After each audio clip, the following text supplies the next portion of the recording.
Hello guys, welcome back to school of education channel. आज इस video में हम कुछ बेसिक टर्म्स के बारे में जानेंगे सी लैंग्वेज में, जैसे कि टोकन्स क्या हैं, कीवर्ड्स क्या हैं, आइडेंटिफायर्स क्या हैं और वेरिएबल्स क्या होते हैं। तो चलिए शुरू करते हैं।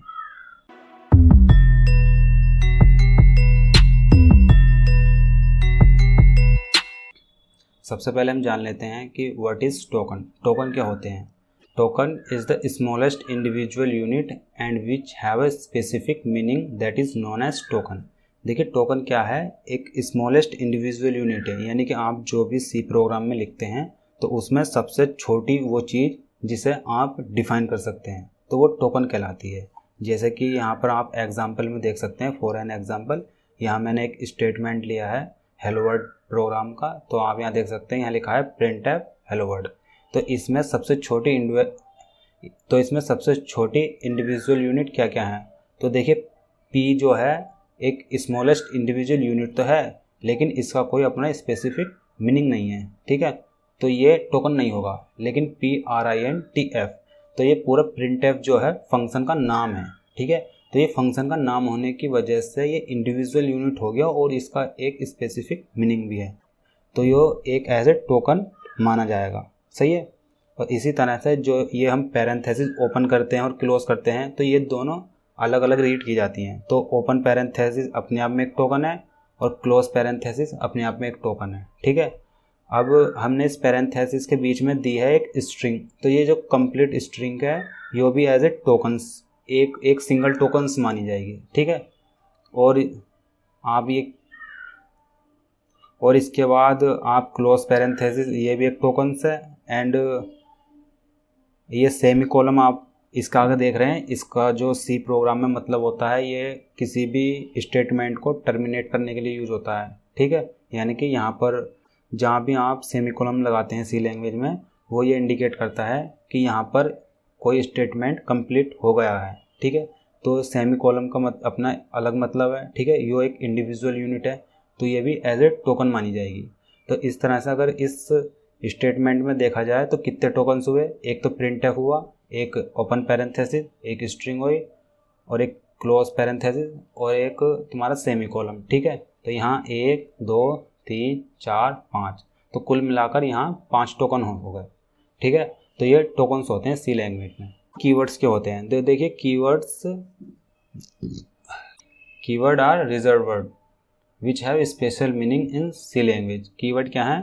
कुछ वर्ड हैं जो पहले से ही रिजर्व हैं, यानी कि जिनकी मीनिंग कंपाइलर को पहले से ही पता है, तो वो कीवर्ड्स कहलाते हैं, ठीक है।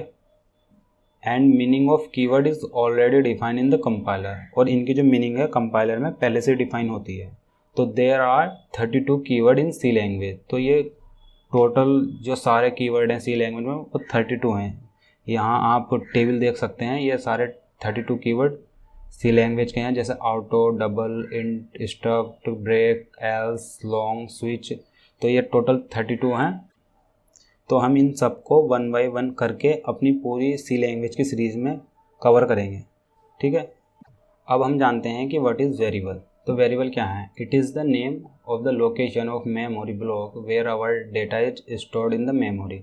देखिए जब भी हम अपना कोई डाटा स्टोर करते हैं तो वो मेमोरी में एक स्पेसिफिक लोकेशन पर एक ब्लॉक में स्टोर हो जाता है, ठीक है। तो उस ब्लॉक का कुछ एड्रेस होता है और कुछ नाम होता है। तो जो नाम होता है ना, उसे हम बोलते हैं वेरिएबल्स। फॉर एग्जाम्पल हमने लिखा है इंट a इक्वल टू 25। तो यहाँ पर जो a है वो एक वेरिएबल है और जो 25 है वो इस वेरिएबल की वैल्यू है, ठीक है। तो ये जो मेमोरी में रिप्रेजेंट होगा कुछ इस तरह से होगा कि एक ब्लॉक बनेगा इसका, तो इसके लिए एक ब्लॉक बनेगा जिसकी वैल्यू 25 होगी, और इसका नाम जो होगा वो a होगा, ठीक है। ये ब्लॉक का नाम हो गया, और ये ब्लॉक का कुछ एड्रेस होगा, ठीक है, जो कि 1000 हमने एज्यूम किया हुआ है। वेरिएबल्स को डिफाइन करने के लिए कुछ रूल्स हैं। तो variable name must not start with A digit. तो जो वेरिएबल का नाम है ना वो किसी डिजिट से स्टार्ट नहीं होगा, ठीक है। आप डिजिट लास्ट में लगा सकते हैं, बीच में लगा सकते हैं, लेकिन शुरू में किसी वेरिएबल के शुरू में आप कोई डिजिट यूज़ नहीं करेंगे, ठीक है। ब्लैंक और space are not allowed in variable name, ठीक है। मान लीजिए हमने वेरिएबल को डिक्लेयर करा इस तरह से, जैसे एग्जाम्पल है int इक्वल टू 25, लेकिन हमने यहाँ वेरिएबल का नाम ही नहीं दिया, ब्लैंक छोड़ दिया, यानी कि int 25, तो इसका कोई मीनिंग नहीं होगा, ठीक है, यानी ब्लैंक छोड़ दिया, वेरिएबल का नाम दिया ही नहीं। और या मान लीजिए हमने कुछ नाम दिया स्ट्रिंग वेरिएबल करके, तो जब हम स्ट्रिंग वेरिएबल दोनों एक साथ लिखेंगे तो उसके बीच में स्पेस नहीं चलने का, आप अंडरस्कोर यूज कर सकते हैं लेकिन स्पेस नहीं चलने का, ठीक है। इसी तरह से keyword are not allowed as variable name, जो कीवर्ड्स हैं अभी हमने जो पढ़े हैं, जो रिजर्व वर्ड हैं, उन्हें हम as a variable name use नहीं कर सकते, ठीक है।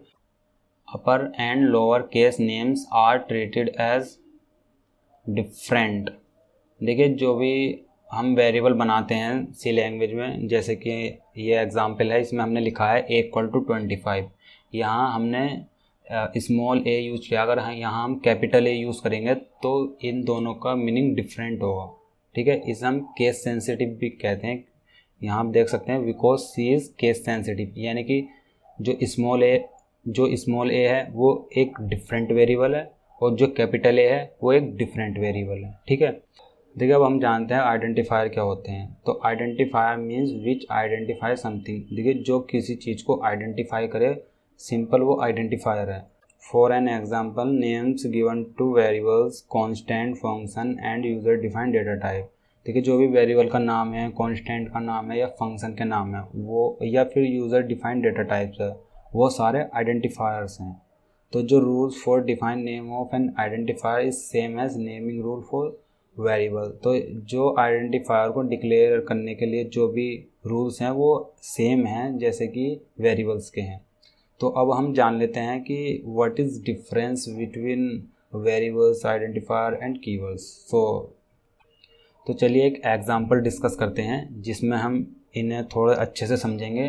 तो मान लीजिए आइडेंटिफायर एज ए इंडिया है, हमारा देश है, ठीक है। अब इसमें कुछ सिटीज़ हैं जैसे कि दिल्ली हुआ, हैदराबाद, बेंगलुरु, और कोई भी सिटी आप एज्यूम कर लीजिए। और मानिए अगर आप दिल्ली में खड़े हैं तो क्या आप इंडिया में हैं?